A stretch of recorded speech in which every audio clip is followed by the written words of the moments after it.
Oh, hello there, and welcome to my tea shop.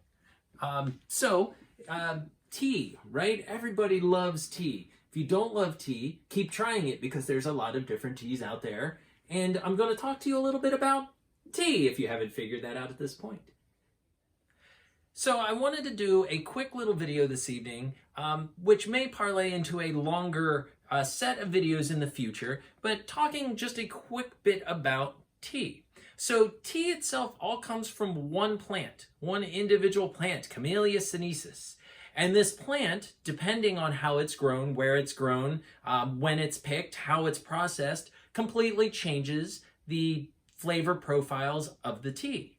So a good example of the process that most teas go through is the making of, black tea, oolong tea, and green tea. All of these, again, are from the exact same plant, but depending on how they're processed and how they're dried determines whether or not they fall into those categories. So the first one to talk about is going to be black tea. And we call this black tea here in the West, but in China, they refer to it as red tea. We go by the color of leaves. There, they go by the color of the liquid.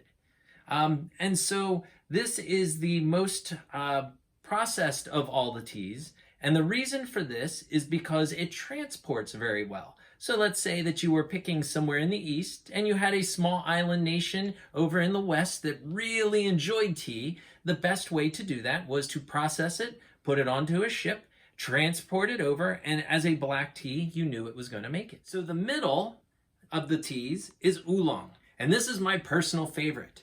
This is slightly processed, somewhere between green and black, and usually has a much more light, airy flavor, doesn't have all the tannins, isn't nearly as dark, but is also just a really delicious tea. And the last of the three that I have here today is green tea. Green tea is not processed. It is just dried and tends to have a much lighter color, much more airy flavor, and is really good for just light sipping.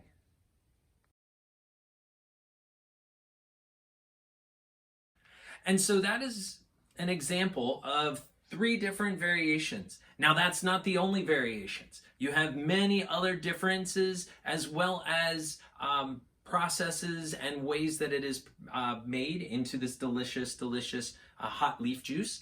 And so hopefully in the future we can talk some more about it.